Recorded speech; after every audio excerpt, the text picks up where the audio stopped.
అలాగే జోష్న గారు, అప్సన్ గారు కంటిన్యూ అవ్వండి. ఎందుకంటే ఆంధ్రప్రదేశ్లోని అనేక అంశాల గురించి మనం వరుసగా చాలా రోజుల నుంచి మాట్లాడుతూ ఉన్నాం. ఒకటి పెన్షన్ల పండుగ, అంటే జరగదు అనుకున్న దగ్గర నుంచి పెన్షన్ల పండుగ అనేది ఒకటి జరిగింది. అలాగే నిన్న గోదావరి నీళ్లు కృష్ణాలో కలుపుతూ పట్టిసీమని ఈరోజు మహిళలంతా కూడా పట్టుచీరలు గంగలోకి వదిలి, పసుపు కుంకుమలు గంగలోకి వదిలి మొత్తంగా పట్టిసీమ నీటిని నిన్న విడుదల చేసిన లాంటి ఒక కార్యక్రమం చూసాము. అలా వరుసపెట్టి కొన్ని పండుగలు జరుగుతున్నాయి. అలాగే ఈరోజు మరికొద్ది సేపట్లో ఇసుక పండుగ మొదలవబోతుంది. 5 ఏళ్ల నుంచి ఉచిత ఇసుక అంటే ఏంటో తెలియని పరిస్థితి దగ్గర నుంచి ఈరోజు ఉచిత ఇసుకని ఆంధ్రప్రదేశ్ ప్రభుత్వం తీసుకున్న ఒక నిర్ణయం మరి ఎలా మారబోతుంది, ఇందులో తీసుకోవాల్సిన కొన్ని కఠిన చర్యలు కూడా అవసరం ఉంటుంది. ఇన్నాళ్ల పాటు తెలంగాణకి ఎలా తరలిపోయింది కృష్ణా జిల్లా నుంచి, అలాగే మిగతా ప్రాంతాల నుంచి బోర్డర్స్ నుంచి ఎంత ఈజీగా తరలించేశారు, దాన్ని అడ్డుకట్ట వేయడానికి ఎలాంటి జాగ్రత్తలు తీసుకోవాలి, ముఖ్యంగా ఇప్పుడున్న దాదాపుగా 1.5 మెట్రిక్ టన్నుల ఇసుకని ఎలా కాపాడుకుంటూ ముందుకు వెళ్ళాలి, దీనికి సంబంధించి మాట్లాడదామండి. జోష్న గారు అలాగే అప్సాని గారు మీరేమంటారు? ఈ ఇసుక ఉచితం అనే నిర్ణయం అనేది సమంజసమేనా అంటే పూర్తి స్థాయిలో? 2014-19 మధ్య ముఖ్యమంత్రిగా పదవి బాధ్యతలు చేపట్టిన చంద్రబాబు నాయుడు గారు ఆ రోజు అంటే డ్వాక్రా మహిళలకి ఇసుక తవ్వకం బాధ్యతలు అప్పచెప్పడం జరిగింది. ఆ సందర్భంగా మనకి దెందులూరు శాసనసభ్యులు చింతమనేని ప్రభాకర్ గారికి అక్కడ తహసీల్దార్ గా ఉన్న వనజాక్షి గారికి మధ్య జరిగిన ఒక అంటే సృష్టించబడ్డ ఘర్షణ అనాలి. మనం వనజాక్షి గారు ఈ డ్వాక్రా మహిళలు నది అంటే జిల్లా సరిహద్దు దాటి వాళ్ళు తవ్వకాలు జరుపుతున్నారు అని చెప్పని, పశ్చిమ గోదావరి జిల్లా సరిహద్దు దాటి కృష్ణా జిల్లా పరిధిలోకి వచ్చి తవ్వకాలు జరుపుతున్నారు అని చెప్పని అక్కడ చెక్ చేయడానికి వెళ్ళటం, అక్కడ జరిగిన ఘర్షణ, దాన్ని చింతమనేని ప్రభాకర్ గారికి ఆపాదించడం, 1 దశాబ్ద కాలంగా అది ఎంత వివాదాస్పదమైన సంఘటనగా ప్రజల్లో చలమనేది మనం చూసాం. ఇటువంటి పరిస్థితుల్లో వీటికన్నిటికీ ఆస్కారం లేకుండా చేయాలి అని చెప్పని ప్రకృతి వనరైన ఇసుకని ప్రజలకు ఉచితంగా అందించాలి, దాన్ని ప్రభుత్వం ఒక ఆదాయ వనరుగా పరిగణించాల్సిన నెస్టీ లేదు. ఈ ఉచితంగా ఇసుక అందించడం వల్ల కాస్ట్ ఆఫ్ కన్స్ట్రక్షన్ తగ్గుతుంది, అది నిర్మాణ రంగానికి ప్రోత్సాహం అందించినట్టు అవుతుంది. కొత్తగా ఏర్పడ్డ రాష్ట్రం, రాజధాని లేని రాష్ట్రం, రోడ్ ఇన్ఫ్రాస్ట్రక్చర్ దగ్గర నుంచి అన్ని కొత్తగా సమకూర్చుకుంటున్న రాష్ట్రం, విద్యా వైద్య ఉపాధికి పక్క రాష్ట్రాల మీద ఆధారపడుతున్న రాష్ట్రం, పారిశ్రామికీకరణ పెద్దగా లేని రాష్ట్రం. ఈ నేపథ్యంలో అన్ని రంగాలని సైమల్టేనియస్ గా అభివృద్ధి చేసుకోవాల్సిన బాధ్యత ఉన్న నేపథ్యంలో వాటిని అన్నిటికీ ప్రోత్సాహకంగా ఇసుక ఉచితంగా అందించిన పక్షంలో ప్రభుత్వ పరంగా అదొక చేదోడుగా ఉండదనే ఉద్దేశంతో ఆనాటి ప్రభుత్వం పైగా అవినీతికి ఆస్కారం లేకుండా చేయడానికి వీలవుద్దని ఆ నిర్ణయం తీసుకోవడం జరిగింది.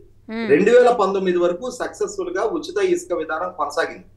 కానీ 2019 మే 30 పదవి బాధ్యతలు చేపట్టిన జగన్మోహన్ రెడ్డి గారు ఆయన పదవి బాధ్యతలు చేపట్టిన వెంటనే కొన్నిటిని రద్దు చేశారు, కొన్నిటిని స్తంభింపజేశారు, కొన్నిటిని కూల్చేశారు. ఆయన పదవి బాధ్యతలు చేపట్టగానే మొట్టమొదటి వారంలో తీసుకున్న కొన్ని విధ్వంసకర నిర్ణయాలు, ప్రజావేదిక కూల్చివేత, పవర్ పర్చేసింగ్ అగ్రిమెంట్లు రద్దు, ఇసుక పాలసీ రద్దు, అన్న క్యాంటీన్ రద్దు, పోలవరం, వెలుగొండ ప్రాజెక్టులు, మచిలీపట్నం పోర్టు లాంటి ఇన్ఫ్రాస్ట్రక్చర్ ప్రాజెక్టుల టెండర్లు రద్దు, ఇటు రివర్స్ టెండర్ పేరిట ఇట్లా ఆయన తీసుకున్న పర్యవసానం కొత్త ఇసుక పాలసీని తీసుకొచ్చే లోపు రాష్ట్ర వ్యాప్తంగా ఇసుక అనేది బంగారం కంటే ఖరీదుగా మారిపోయి లక్షల మంది ఆధారపడిన భవన నిర్మాణ రంగ కార్మికులు మొత్తం కూడా రోడ్లెక్కి ఆకలి చవి చూసి వాళ్ళు నిరసన కార్యక్రమాలు చేపట్టిన తర్వాత కొన్ని నెలల తర్వాత ఈ పాలసీని తీసుకొచ్చారు. వాస్తవంగా 2021 సంవత్సరంలో జేపీ వెంచర్స్ అని చెప్పని రాష్ట్ర వ్యాప్తంగా ఉన్న ఒకే ఒక అంటే రాష్ట్ర వ్యాప్తంగా ఎవరిదండి అది జేపీ వెంచర్స్? జేపీ వెంచర్స్ అని చెప్పని యాక్చువల్ గా అది బాంబే స్టాక్ ఎక్స్చేంజ్ లో లిస్టెడ్ అయిన కంపెనీ. దాన్ని తీసుకొచ్చి దాంట్లో టర్న్కీ అని చెప్పని ఇంకొకరికి వాస్తవంగా జేపీ వెంచర్స్ తో చేసుకున్న కాంట్రాక్ట్ లో ఏపీఎండిసి కుదుర్చుకున్న ఒప్పందంలో వాళ్ళకి సబ్ కాంట్రాక్ట్ ఇచ్చే వెసులుబాటు లేదు. లేకపోయినా కూడా వాళ్ళు టర్న్కీ అనే సంస్థకి సబ్ కాంట్రాక్ట్ ఇచ్చారు. ఇవ్వటమే కాకుండా దాన్ని సెబీకి కూడా తెలియజేయడం జరిగింది, మేము ఇసుక తవ్వకాలకు సంబంధించిన కాంట్రాక్ట్ తీసుకున్నాము కానీ బ్యాక్ టు బ్యాక్ టర్న్కీ సంస్థకు అప్పచెప్పాము అని చెప్పని సెబీకి తెలియజేయడం జరిగింది. అంటే బ్యాక్ టు బ్యాక్ టర్న్కీ అప్పచెప్పిన తర్వాత మరి 2023 ఆగస్టు సెప్టెంబర్ దాకా జేపీ వెంచర్స్ పేరు మీద జిఎస్టీ ఎట్లా సబ్మిట్ అయింది? జేపీ వెంచర్స్ పేరుటే 2023 మేలో వాళ్ళ కాంట్రాక్ట్ పీరియడ్ ఎక్స్పైర్ అయిపోయినా కూడా వాళ్ళ పేరుటే జిఎస్టీ ఎట్లా చెల్లుబాటు అయింది? వాళ్ళ పేరు మీద వేబిల్స్ ఎట్లా చలమనని ఒక భారీ ఇసుక కుంభకోణానికి తెరలేపారు. ఆ తెరలేపి అంటే ఉచితంగా ఇసుక అందించిన రోజున ఇసుకాసురులు అని చెప్పని ఆనాడు తెలుగుదేశం నాయకుల మీద ప్రభుత్వం మీద అడ్డగోలు విమర్శలు జగన్మోహన్ రెడ్డి గారు వాళ్ళ మీడియా వాళ్ళ సోషల్ మీడియా ఒక విశృంఖలతో ప్రచారం చేశారు. అసలు ఇసుక ఈ రోజు ఇసుక ధరలు అంత పెంచిన తర్వాత ఎంత బడ్జెట్ అంటే ఖజానాకి ప్రభుత్వానికి ఇసుక ద్వారా ఎంత లాభార్జన వచ్చింది, ఎంతమందికి మనం ఇసుక చేరవేశాము అనేది కూడా లేదు. ముఖ్యంగా ఇసుక మీద ఆనాడు 2019లో జగన్మోహన్ రెడ్డి గారు కొన్ని కీలకమైన నిర్ణయాలు తీసుకున్నప్పుడు ఏ విధంగా అంటే ఒక ఫ్రంట్ పేజ్ మొత్తం కూడా అదే యాడ్ ఇచ్చి ఏ విధంగా మేము తరలిస్తాము, ఏ విధంగా ఎంతమందికి ఏ రేట్లు ఉంటుంది, ఆ సమీప గ్రామాల ప్రజలకి ఎంత తక్కువ ధరకి ఇస్తాము, ఉచితంగా ఇవ్వడానికి అంటే బండ్లలో అంటే ఎడ్ల బండి అలాంటి దాంట్లో తీసుకెళ్లే వాళ్ళకి ఉచితంగా ఇస్తాము, ట్రాక్టర్ అయితే ఒక ధర, ఇవన్నీ పెట్టారు. ఆ తర్వాత ఎందుకు అంటే కాలక్రమంలో ఇవన్నీ ఎలా కలిసిపోయినాయి అనేది అర్థం కావట్లేదు. ఇక్కడ ఒకటి వాస్తవ పరిస్థితి ఏంటి అంటే జేపీ వెంచర్స్ వాళ్ళు పరిధి దాటి ఇసుక తవ్వకాలు జరుపుతున్నారు. నేషనల్ గ్రీన్ ట్రిబ్యునల్ ద్వారా అనుమతించిన 140 రీచ్లకు గాను వీళ్ళు మాన్యువల్ లోడింగ్ చేయాల్సిన దగ్గర ఒక్కొక్క బకెట్ 1.5 to 2 టన్ కెపాసిటీ ఉన్న ప్రొక్లైనర్స్ తోటి తవ్వకాలు జరుపుతా ఉన్నారు. పర్యావరణ అనుమతులు ఉల్లంఘించి తవ్వకాలు జరుపుతున్నారు అని చెప్పని దండా నాగేంద్ర కుమార్ అనే అతను నేషనల్ గ్రీన్ ట్రిబ్యునల్ లో ఫిర్యాదు చేయడం జరిగింది. ఆ ఫిర్యాదు చేసిన తర్వాత నేషనల్ గ్రీన్ ట్రిబ్యునల్ 40 రీచ్లకు మాత్రం అనుమతి కొనసాగిస్తా, మిగిలిన 100 రీచ్లకి 106 రీచ్లకు సంబంధించిన అనుమతులు రద్దు చేశారు. రద్దు చేసినా కూడా రద్దు చేయబడ్డ రీచ్ల్లో కూడా తవ్వకాలు జరుపుతున్నాయి అని చెప్పని దండా నాగేంద్ర కుమార్ మళ్ళీ కూడా ఎన్జిటిని అప్రోచ్ అయిన తర్వాత ఎన్జిటి పదే రాష్ట్ర ప్రభుత్వానికి లేఖలు రాస్తా వచ్చింది. 8 సార్లు చీఫ్ సెక్రటరీ స్థాయిలో అటువంటి అక్రమాలేం జరగటం లేదు అని చెప్పని రిపోర్ట్ ఇవ్వడం జరిగింది.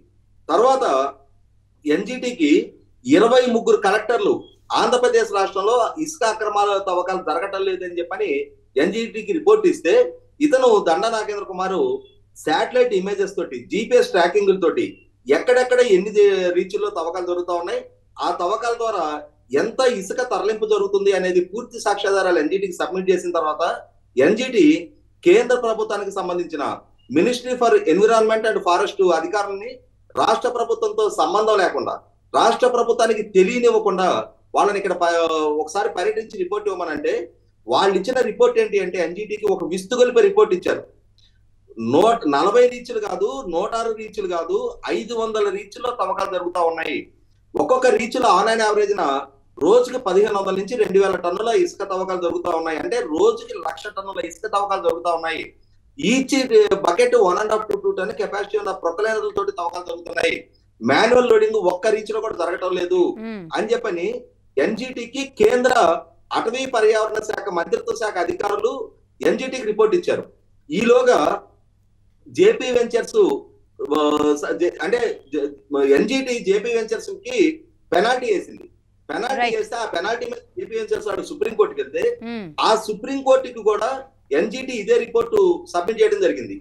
ఈ సబ్మిట్ చేసిన తర్వాత ఇవాళ ఇదే కేసులో కేంద్ర సుప్రీంకోర్టు కూడా రాష్ట్ర ప్రభుత్వ అధికారులని ఒక కమిటీగా, ఇది సుప్రీంకోర్టు కమిటీగా భావించి మీరు రిపోర్ట్ ఇవ్వండి, దీంట్లో తప్పప్పులు కనుక పాల్పడ్డారు అని అంటే మీ మీద డైరెక్ట్ గా చర్య తీసుకుంటాం, కోర్టు దగ్గర నేరంగా పరిగణిస్తామని చెప్పని ఆదేశాలు ఇచ్చిన తర్వాత ఇదే కేంద్ర అటవీ పర్యావరణ శాఖ వాళ్ళు సుప్రీంకోర్టుకి ఇచ్చిన రిపోర్టు ప్రకారం రోజుకి 1,00,000 టన్నుల చొప్పున ఇసుక అక్రమ తవ్వకాలు జరిగాయి. ప్రతిమ అంటే జీసీకేసీ అని చెప్పని కొత్తగా కంపెనీని తీసుకొచ్చి పెట్టారు. 13 జిల్లాలో ఒకళ్ళకి అంటే మొత్తం 26 జిల్లాల్లో వీళ్ళని పంపకాలు చేసి ఈ 2 కంపెనీలకి కట్టిపెట్టారు. ఈ కట్టబెట్టిన నేపథ్యంలోనే మైనింగ్ ఎండీగా ఉన్న వెంకటరెడ్డి, మైనింగ్ మినిస్టర్ గా ఉన్న పెద్దిరెడ్డి రామచంద్రారెడ్డి, ప్రభుత్వ అధికారులు, అట్లాగే ద్వివేది మొన్నటి వరకు మైనింగ్ శాఖ ప్రిన్సిపల్ సెక్రటరీగా ఉన్నాడు, వీళ్ళందరూ కలగలిసి కలెక్టర్ల చేత తప్పుడు రిపోర్ట్లు ఇప్పించారు. ఆ రిపోర్ట్లు ఇచ్చిన తీరు కూడా మనం గమనించాం. వేణుగోపాల్ రెడ్డి అని చెప్పని మొన్నటి వరకు గుంటూరు కలెక్టర్ గా ఉన్న ఆయన రేపు కమిటీ పర్యటించి ఇవ్వాల్సిన రిపోర్టుని ఇవాళ ఇచ్చేశారు. అంటే రేపు ఇవ్వాల్సిన రిపోర్టుని ఇవాళ డేట్ తో ఇచ్చేయడం జరిగింది. మాధవీలతారెడ్డి గారు ఆవిడ కూడా అదే పరిస్థితి, ఎల్లుండి ఇవ్వాల్సిన రిపోర్ట్ ని వాళ్ళు ఇచ్చేశారు. అంటే ఇక్కడ అర్థమవుతున్నది ఏంటి, more loyal to the king than the Kingdom. రాజ్యం కన్నా వ్యవస్థల కన్నా పాలకుడి పట్ల చూపించిన స్వామి భక్తి పర్యవసానం ప్రకృతి వనరులను అడ్డగోలు దోపిడీకి పాల్పడ్డ గత ప్రభుత్వం కనపడతా ఉంది. ఈ ఆరోపణలు ఇటువంటి నేపథ్యంలో చంద్రబాబు నాయుడు గారి నాయకత్వంలో ఎన్డీఏ కూటమి ప్రభుత్వం మరొకసారి ఈ ప్రకృతి వనరుని ఉచితంగా ఇవ్వాలనే ఒక విధాన నిర్ణయం తీసుకున్నారు. ఉచితంగా ఇవ్వటం వల్ల కుంటుపడిన నిర్మాణ రంగాన్ని మళ్ళీ తిరిగి గాడిన పెట్టడానికి వీలవుద్ది. అదే దాదాపుగా మీరు ఈ చెప్పిన ఈ 10 నిమిషాల్లో 5 ఏళ్ల పాటు జరిగిన విధ్వంసం కళ్ళకు గట్టారు అప్సాని గారు. జోష్న గారు మీరేమంటారు? అంటే 5 ఏళ్ల పాటు జరిగిన విధ్వంసం నుంచి ఈరోజు ఉచిత ఇసుక అనేది దీంట్లో కూడా కొన్ని జాగ్రత్తలు తీసుకోవాలి. అంటే సరే దెందులూరు ఘటన కూడా అప్సాని గారు ఒకసారి ప్రస్తావించారు, గుర్తు చేశారు. అంటే ఇలాంటివి కూడా జరగవు అన్న గ్యారంటీ కూడా లేదు. రేపు మరి ఎవరికి ఈ అధికార బాధ్యతలు అప్పచెప్తారు? ఆ రోజు డ్వాక్రా మహిళలకు అప్పచెప్పినట్లుగా ఈరోజు ఎవరు దీని మీద విజిలెన్స్ ఉంటుంది? ఎలా అక్రమ మార్గంలో పోకుండా ఎలా అరికట్టగలుగుతారు? ఫస్ట్ ప్రయారిటీ ఎవరికి ఇస్తారు? ఇవన్నీ కూడా అంచెలంచెలుగా ఉంటాయి. మీకున్న దీని ఇన్ఫర్మేషన్ ఏంటి దీంట్లో? లక్ష్మి గారు, ఇప్పుడు రాజేష్ గారు మాట్లాడినప్పుడు కంప్లీట్ టెక్నికాలిటీ చెప్పారండి. అంటే అసలు ఎక్కడ ఏం జరిగింది, టెక్నికల్ గా ఎక్కడ ల్యాబ్స్ జరిగింది. అవునవును, నేను అదే చెప్తాను. ఇప్పుడు మేమేమన్నా మాట్లాడితే తెలుగుదేశం వాళ్ళు మాట్లాడుతున్నారు అని మాట్లాడతారు. కానీ ఇప్పుడు రాజేష్ గారు ఒక విశ్లేషకుడుగా, ఒక ఐ థింక్ ఒక కామన్ మ్యాన్ గా ఆయనకి ఏ రకంగా అయితే దాని టెక్నికాలిటీస్ అర్థం చేసుకున్నారు అంత బ్యూటిఫుల్ గా వివరించారమ్మా. నేను మళ్ళీ దాంట్లో టెక్నికాలిటీలోకి వెళ్తే నేనేమంటున్నా అంటే టెక్నికాలిటీలోకి వెళ్లకుండా ఒక చిన్న మాట చెప్తాను. ఒక మాఫియా నడిచింది అంటే ప్రజలకు అర్థమయ్యే ఒక చిన్నపాటి ఈజీ లాంగ్వేజ్ లో నేను చెప్పాలి అంటే ఒక మాఫియా నడిచిందమ్మా. గత 5 సంవత్సరాలుగా ఇసుకకి సంబంధించి ఒక మాఫియా నడిచింది. ఆ మాఫియాని ఇవాళ రోజున కూకటి వేళ్లతో పెకిలించేటువంటి ఒక ప్రక్రియ స్టార్ట్ అయింది. ఇవాళతోటి ఆ ప్రక్రియను స్టార్ట్ చేసాం. ఇక్కడ ఇంకో విషయం ఏంటి అని అంటే, ఒకటే రోజులో డెఫినెట్ గా కొన్ని ఇబ్బందులు వస్తాయి లక్ష్మి గారు. రావు అని మేము కూడా ఇంప్రాక్టికల్ గా ఏం మాట్లాడేటువంటి పరిస్థితి ఉండదు లక్ష్మి గారు. కాకపోతే ఏంటి అని అంటే, మా కమిట్మెంట్ ఏంటి, మేము ప్రజలకు ఒక మాట ఇచ్చి వచ్చామమ్మా. మేము ప్రభుత్వంలో ఉన్నప్పుడు కూడా ఇసుకని ఏ రకంగా మేము అవైలబుల్ చేసాము, ఏ రకంగా ప్రజలకి అందుబాటులో ఉంచాము అనేటువంటిది we have a history on that. కొన్ని చిన్నవి అటు ఇటు ఏదైనా చిన్న పొరపాట్లు జరిగినా సరే ఓవరాల్ గా దెర్ వాజ్ నో ప్రాబ్లం.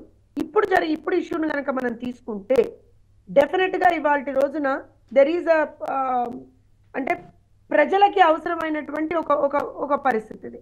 దాన్ని మేము ఇవాళ రోజున ఒక కమాడిటీ అనుకుందాం లక్ష్మి గారు. I'm putting it in very, అంటే ప్రజలకి అర్థమయ్యేటువంటి భాషలో చెప్పాలంటే ప్రజలకు అవసరమైనటువంటి ఒక వస్తువు ఇది.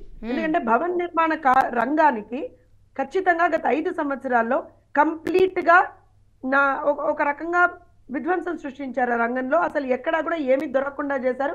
కార్మికులే కాదు, కంప్లీట్ గా సంస్థలతో సహా కంప్లీట్ గా నిర్వీర్యమైనటువంటి పరిస్థితి చూసాం మనం. కార్మికులు చాలా మంది ఆత్మహత్యల వరకు వెళ్ళినటువంటి పరిస్థితి చూసాం మనం. సో అలాంటి పరిస్థితి నుంచి అది కంప్లీట్ ఒక విధ్వంసం అనమాట. దాని నుంచి వాళ్ళ మళ్ళీ కూడా ఇవాళ రోజున నిర్మాణ రంగానికి ఉచితంగా చేస్తున్నాము. మన ఇంటి నిర్మాణానికి వాటికి ఉచితంగా మనం ఫస్ట్ ఆఫ్ ఆల్ వచ్చాము. పాలసీ పరంగా ఎక్కడెక్కడైతే చిన్నపాటి లోటుపాట్లు ఉంటాయో వాటిని కూడా over a period of time, అంటే ఒక 1 వీక్ 10 days లో కంప్లీట్ గా దాన్ని మేము సరిచేసేటువంటి ఒక ప్రక్రియను స్టార్ట్ చేస్తాను లక్ష్మి గారు. ఎందుకంటున్నానంటే ప్రాక్టికాలిటీ ఈజ్ ఆల్సో ఇంపార్టెంట్. మేము ఒక పాలసీ చేసి ఆ పాలసీ వచ్చిన తర్వాత ఏం జరుగుతుంది అనేటువంటి దాన్ని కూడా మేము కొంచెం చూసుకుంటూ ముందరకు వెళ్లాల్సినటువంటి పరిస్థితి. That is what we are going to do. Second thing ఏంటి అని అంటే, ఇసుకని అడ్డం పెట్టుకొని కోట్లు గడించినటువంటి కొంతమంది మహానుభావులు ఉన్నారు ఆ పార్టీలో, వైఎస్ఆర్సీపీలో. తిన్నదంతా కక్కించాలి కదా లక్ష్మి గారు, లేకపోతే లావెక్కిపోరు వాళ్ళు. కక్కించాలి కదా, వాళ్ళ చేత కూడా కక్కిస్తాం. కక్కించడం సాధ్యమవుతుంది సరే, మీరు ఉచితంగా ఇవ్వడం వరకు సాధ్యమవుతుంది కానీ కక్కించడం అంత ఈజీ కాదేమో. నేనేమంటున్నా అంటే ఆ బాధ్యత కూడా మేము తీసుకున్నామని చెప్తున్నాను. ఎందుకు అని అంటే ఇప్పుడు ఫర్ ఎగ్జాంపుల్ గత 5 సంవత్సరాలు ఇప్పుడు ప్రాబ్లం ఎక్కడ లక్ష్మి గారు, ట్రాన్స్పరెన్సీ లేదు. ఇప్పుడు రాజేష్ గారు చెప్పినటువంటి టెక్నికాలిటీస్ లో ఆయన ట్రాన్స్పరెన్సీ గురించి మాట్లాడారా లేదా?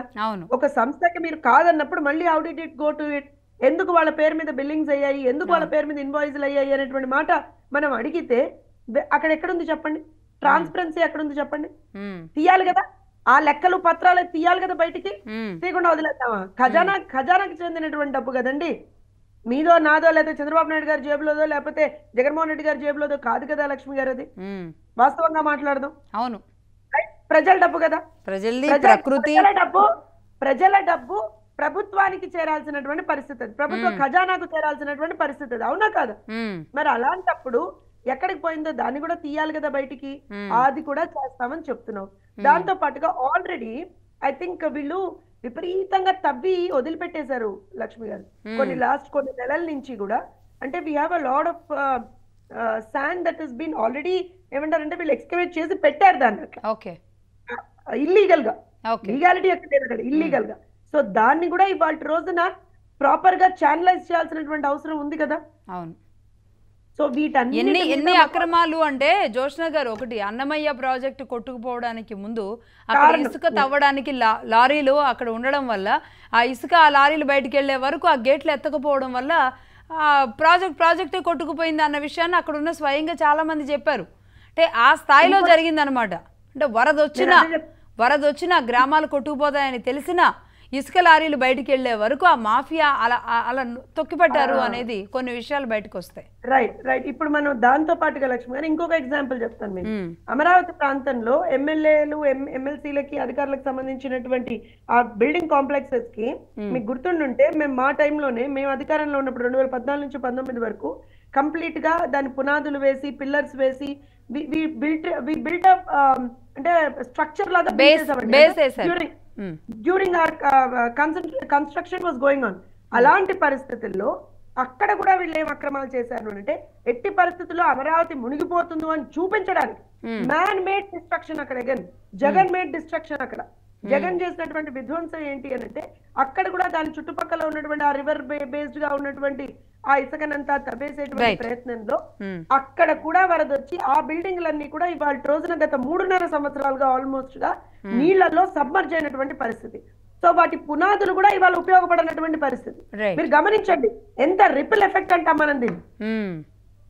ఒక మాఫియా చేసేటువంటి దుర్మార్గాల వల్ల నాట్ ఓన్లీ అక్కడ ఇసుకకు సంబంధించినటువంటి ఒక ఇల్లీగాలిటీయే కాదు లక్ష్మి గారు, దాంతో అసోసియేటెడ్ గా వాళ్ళు చేసినటువంటి దుర్మార్గం వల్ల, వాళ్ళు చేసినటువంటి విధ్వంసం వల్ల మళ్ళీ ఇక్కడ కోట్ల రూపాయల నష్టం జరిగిందా జరగలేదా? ఇవాళ ఆ బిల్డింగ్ 3.5 సంవత్సరాల నుంచి వాటర్ లో సబ్మర్జ్డ్ గా ఉంటే వాటి మనం ఆ పునాదులు వేటికి ఉపయోగపడడం ఏది కాదు.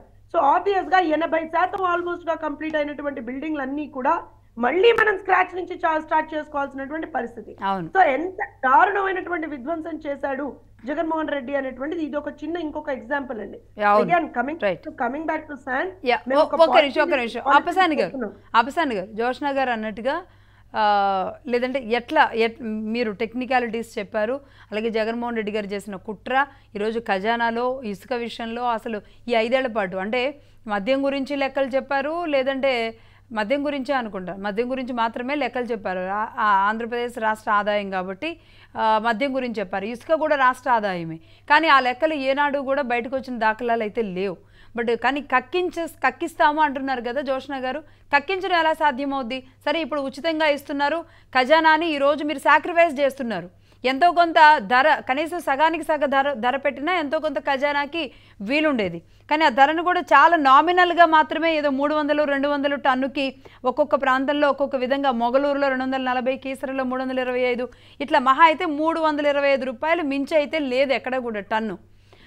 ఆ పరిస్థితికి వచ్చింది అంటే చాలా లీస్ట్గా నామినల్ ప్రైస్కి ఇస్తున్నారు. మరి దీన్ని ఎలా చూడాలి, ఎలా కక్కిస్తారు అనేది, కక్కించే కాన్సెప్ట్ ఎక్కడ ఇదవుతుంది? మనకేమవుతుందంటే మొదటి నుంచి కూడా నాయకులు అధికారులు రాతపూర్వకంగా పాటిస్తారు వాటిని. దీంతో ఏమవుతుంది, అధికారులు బాధ్యులుగా పరిపోసులుగా మారుతారు. మనం తిరుపతి పార్లమెంట్ ఉప ఎన్నిక జరిగిన సందర్భంగా గమనించాం. అక్కడ దొంగ రేట్లు ముద్రించింది, దొంగ రేట్లు చెలామణి చేసింది, దానికి కావాల్సిన లాజిస్టిక్స్ ప్రొవైడ్ చేసింది, వేలాదిగా ఓట్లు తరలించింది. ఆ ఎన్నికల్లో లబ్ధి పొందింది రాజకీయ నాయకులు. అధికారులను ఆదేశించి మీరు మాకు లాయల్టీ షేర్ చేయమని ఆదేశించింది రాజకీయ నాయకులు. కానీ మీద పడ్డాయి ఐఏఎస్ అధికారి Girisha, deputy municipal commissioner Chandramouleswar Reddy, సిఏలు, తహసీల్దార్లు, ఎస్ఐలు, హెడ్ కానిస్టేబుల్ దాకా వీళ్ళు సస్పెండ్ అయ్యారు. అట్లాగే ఈ ఇసుక అక్రమత కూడా అప్పుడు రిపోర్ట్ ఇచ్చిన 23 మంది అధికారులు బాధ్యులు అవుతారు, మైనింగ్ అధికారులు బాధ్యులు అవుతారు, ప్రిన్సిపల్ సెక్రటరీగా ఉన్న ద్వివేది బాధ్యులు అవుతారు తప్ప మహా అయితే మైనింగ్ మినిస్టర్ పెద్దిరెడ్డి రామచంద్రారెడ్డికి క్వశ్చనబుల్ అవుతాడు, ముఖ్యమంత్రి జగన్మోహన్ రెడ్డి క్వశ్చనబుల్ అవుతాడు. కానీ రాష్ట్ర వ్యాప్తంగా 500 రీచ్ల్లో అక్రమ తవ్వకాలకు పాల్పడ్డ నాయకులు అకౌంటబుల్ కారు. ఆ నాయకులు చేసిన దోపిడీని రికవర్ చేయడానికి ఇక్కడ జేపీ వెంచర్స్ సంస్థ కాంట్రాక్ట్ తీసుకొని ఉంది. వాళ్ళకి ఇచ్చిన కాంట్రాక్ట్ పరిధి దాటి వాళ్ళు తవ్వకాలు జరిపారనేది ఆల్రెడీ నేషనల్ గ్రీన్ ట్రిబ్యునల్ సుప్రీంకోర్టుకి అప్రిషియేట్ అయింది. కాబట్టి జేపీ వెంచర్స్ వాళ్ళు అకౌంటబుల్ అవుతారు. కానీ వాస్తవంగా 45 కోట్ల క్యూబిక్ మీటర్ల ఇసుక అక్రమ తవ్వకాలు జరిగినాయి అని చెప్పని చంద్రబాబు నాయుడు గారి ప్రభుత్వం గతంలో, చంద్రబాబు నాయుడు గారు ప్రతిపక్ష హోదాలో గతంలోనే ఇసుక సత్యాగ్రహం పేరిట పూర్తి లెక్కలతోటి ఏ రీతిలో ఎంత తవ్వకాలు జరిగినాయి అనేది నిర్ధారణ చేయడం జరిగింది. కానీ ఇక్కడ రాజకీయ నాయకుల దాకా వెళ్ళి వాళ్ళు దోపిడీ చేసిన సొమ్ము మొత్తాన్ని కక్కించగలగటం మరి ఎంతవరకు సాధ్యపడదో చూడాలి. ఒకటైతే వాస్తవం ఏంటంటే ఇప్పుడు ఈ కొత్త ఇసుక పాలసీలో వాళ్ళు నిర్ణయించిన ప్రయారిటీస్ చాలా బాగుంది. అంటే ఏం చెప్పారు అని అంటే ఇండివిజువల్ ఎవరైతే అయినా సరే పర్ డే 20 టన్స్ వరకు తీసుకెళ్ళడానికి అనుమతిస్తాం. అంటే ఆ అనుమతించే ప్రాసెస్ లో కూడా ప్రయారిటీ 1 ఇండివిజువల్స్, అంటే ఇళ్ల నిర్మాణం కోసమో కాంపౌండ్ వాళ్ళు కట్టుకోవడానికో అట్లా వ్యక్తులకు అవసరమైన వాళ్ళని మొట్టమొదటి ప్రయారిటీ. సెకండ్ ప్రయారిటీ వచ్చేటప్పటికి నిర్మాణ రంగ సంస్థలు, అపార్ట్మెంట్స్ గానీ లేదు కమర్షియల్ కాంప్లెక్సెస్ గానీ కట్టే బిల్డర్స్ కి సెకండ్ ప్రయారిటీ. గవర్నమెంట్ ఆఫీసులు, గవర్నమెంట్ వర్క్స్ కూడా సెకండ్ ప్రయారిటీ కింద వస్తుందా? మూడో priority government activity like road formations, bridges, ఇట్లా గవర్నమెంట్ కి సంబంధించి ఇన్ఫ్రాస్ట్రక్చర్ ప్రాజెక్టుల కోసం అవసరానికి మూడో ప్రయారిటీ కింద కేటాయింపు జరిగింది. అంటే ఇక్కడ ఏమవుతుంది, ఎప్పుడైతే నిర్మాణ రంగానికి అంటే అపార్ట్మెంట్స్ గానీ అదే విధంగా కమర్షియల్ కాంప్లెక్సెస్ బిల్డర్స్ కి అట్లాగే వ్యక్తులకు సంబంధించి వాళ్ళ ఇళ్ల నిర్మాణానికి ఈ ఇసుక ఉచితంగా ప్రోత్సాహం ఇవ్వటం వల్ల నిర్మాణ రంగం వేగం పుంజుకోవడానికి ఆస్కారం అవుతుంది. ఇవాళ వ్యవసాయం తర్వాత అత్యధిక జనాభా ఆధారపడి ఉంది నిర్మాణ రంగం మీదే. నిర్మాణ రంగం అనగానే మనకి ఒక తాపి మేస్త్రులే కాదు, కార్పెంటర్లు ఉంటారు, ప్లంబర్లు ఉంటారు, పెయింటర్లు ఉంటారు. వాళ్ళకి ఆ స్లాబ్ లో వాడే స్టోన్ క్రషర్స్ దగ్గర నుంచి మొదలుపెట్టి సిమెంట్ రంగం, స్టీల్ రంగం, ఇట్లా అంటే ఎలక్ట్రికల్ ఫిక్చర్స్, శానిటేషన్, ఎన్నో రంగాలు దాని మీద ఆధారపడి ఉండటంతో ఒక కమర్షియల్ యాక్టివిటీ వేగం పుంజుకోవడానికి వీలవుతుంది. కమర్షియల్ యాక్టివిటీ వేగం పుంజుకుంటే లైఫ్ స్టాండర్డ్స్ పెరుగుతాయి. అన్ని రకాలుగా అసలు అదొక చాలా పెద్ద వ్యవస్థ. ఇవాళ ఏంటి మనకి హైదరాబాద్ లో చూసుకుంటే సిటీ అవుట్స్కట్స్ లో అయినా సరే ఎక్కడైనా ప్రధానంగా మనకి నిర్మాణ రంగంలో పనిచేసేది అంటే బీహార్ నుంచో అస్సాం నుంచో ఈ మధ్యకాలంలో వస్తున్నారు తప్ప మనకి శ్రీకాకుళం, విజయనగరం ప్రాంతాలకు సంబంధించిన పెయింటర్లు, కార్పెంటర్లు ఎక్కువ మంది ఉంటారు. అలాగే ప్రకాశం జిల్లా నుంచి వీలైనంత ఎక్కువ మంది మేస్త్రులు ఉంటారు మనకి హైదరాబాద్ నిర్మాణ రంగంలో కూడా. ఆంధ్రప్రదేశ్ లోనే అక్కడ ఉపాధి అవకాశాలు తగ్గితే అక్కడ నిర్మాణ రంగం వేగం పుంజుకుంటే వాళ్ళు హైదరాబాద్ వరకు వచ్చి ఇక్కడ పనిచేసుకునే అవసరం ఉండదు, వాళ్ళ సొంత ప్రాంతాల్లోనే పనిచేసుకునే వెసులుబాటు దక్కుద్ది. కాబట్టి ఏంటంటే ఇది 100% ఒక ఎకనామిక్ యాక్టివిటీ పెంచడానికి నిర్మాణ రంగం కనుక వేగం పుంజుకుంది అంటే అది అభివృద్ధికి సూచిక. సో కాబట్టి ఇసుక విషయంలో, ధర విషయంలో గనక కాంప్రమైజ్ అయితేగా ఒకసారి ఒక ఊపు అందుకుంటుంది, ఒక ట్రాక్ ఎక్కుతుంది అనమాట నిర్మాణ రంగం. ఒక ఆరోగ్యకరమైన వాతావరణం, ఒక ప్రాపర్ అంబియన్స్ సృష్టించే దిశగా ప్రభుత్వం ఒక ఆరోగ్యకరమైన అడుగేసింది అనేది భావించవచ్చు మనం. Right right exactly. జోష్న గారు, అలాగే ముఖ్యంగా అంటే ఇన్ని రోజుల పాటు తరలిపోయిన ఇసుక సరే కక్కించిన వాటి ఉంచితే వితౌట్ చెక్ పోస్టులు అనేవి లేకుండా ఈ విచ్చలవిడిగా డొంక మార్గాల ద్వారా లేదంటే చిన్న చిన్న గ్రామాలను కూడా ధ్వంసం చేసే విధంగా ఆ ట్రక్కులు, ఆ లారీలతో రకరకాలుగా అంటే దొంగతనంగా యథేచ్ఛగా సాగిపోయింది అనమాట కొన్ని చోట్ల. ఎందుకంటే సొంత వాళ్ళకి సంబంధించి ఆ విధంగానే వెళ్ళిపోయింది. బట్ అలాంటి చోట చెక్ పోస్టులు పెట్టాల్సిన అవసరాన్ని కూడా ఈరోజు ఆయా ప్రాంత గ్రామాల ప్రజలు కోరుకుంటున్నారండి. ఇలాంటి విషయంలో ఎలాంటి మీరు జాగ్రత్తలు తీసుకుంటారు? తప్పకుండా లక్ష్మి గారు, దానికి సంబంధించినటువంటిది ఆల్రెడీ కొన్ని రిప్రజెంటేషన్స్ వచ్చినాయి, వాటి మీద మినిస్ట్రీ కూడా వర్క్ చేస్తుంది లక్ష్మి గారు. డెఫినెట్ గా అదే అంటున్నాను నేను, ఒక స్టెప్ తీసుకున్నాము. ఎందుకంటే ఇమ్మీడియట్ గా అయితే మనం ఒక పాలసీ తోటి రావాలి అనేటువంటి ఉద్దేశంతో ఒక పాలసీ తెలంగాణకి కాదు, మీ ప్రాంతం తెలంగాణకి ఇంకాస్త ఎక్కువగా తరలివచ్చింది. నేను ఒక విషయం చెప్తానండి, ఇప్పుడు ఈ మా ప్రాంతం మీ ప్రాంతం అని కాదు, అన్ని ప్రాంతాలకి తరలిస్తూ బ్రహ్మాండంగా యథేచ్ఛగా దోచుకున్నారు. అందులో తనమరా పరాభేదం లేదండి. చెన్నై, బెంగళూరు కూడా విపరీతంగా వెళ్ళింది. అందులో తనమరా పరాభేదం ఏం లేదు. బ్రహ్మాండంగా డబ్బులు గుంజుకున్నారు, బ్రహ్మాండంగా డబ్బులు సంపాదించుకున్నారు. నేనేం చెప్తున్నాను, పేదలకి మాత్రమే అందకుండా చేశారు, బంగారంగా మారింది పేదలకి. దానికి కారణం కూడా ఏంటంటే లక్ష్మి గారు, ఇప్పుడు ఇందాక రాజేష్ గారు చెప్పినట్టుగా బిగ్గర్ ప్లేయర్స్ ని తీసుకొచ్చారు. బిగ్గర్ ప్లేయర్స్ ని తీసుకొచ్చారు. మీరు గమనించండి, అలాంటి ప్లేయర్స్ ని తీసుకొచ్చి మేమేదో బ్రహ్మాండంగా ఎలగబెట్టేస్తున్నాం అంటున్నారు. మేమేమంటున్నాం అంటే, ఫస్ట్ ఆఫ్ ఆల్ మేము ఒక పాలసీ తీసుకొచ్చాం లక్ష్మి గారు, ఉచిత ఇసుక పాలసీ అనేటువంటిది ఒకటి తీసుకొచ్చాం. దానికి ఒక టైర్ స్ట్రక్చర్ తీసుకొచ్చి వీళ్ళకింత వీళ్ళకింత వీళ్ళకింత, ఇది ఫస్ట్ ప్రయారిటీ మాకు, ఇది సెకండ్ ప్రయారిటీ మాకు అనేటువంటిది ఒక స్టెప్ వైజ్ ప్రొసీజర్ లో తీసుకెళ్తున్నాం. ఇంకా కూడా ఎస్, చెక్ పోస్టులు అవసరం ఉన్న చోట చెక్ పోస్టులు పెడతాం. ఇంకోటి ఇంకా ఏదైనా సజెషన్ వస్తే దానికి సంబంధించి తీసుకుంటాం. అండ్ ఆల్సో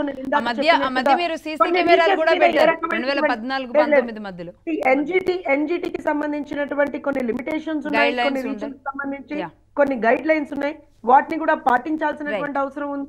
వాటన్నిటిని కూడా కన్సిడరేషన్ లోకి తీసుకునే మా ప్రభుత్వం పనిచేస్తుంది. ఖచ్చితంగా ఒక పారదర్శకమైనటువంటి పాలసీని తీసుకొచ్చాం.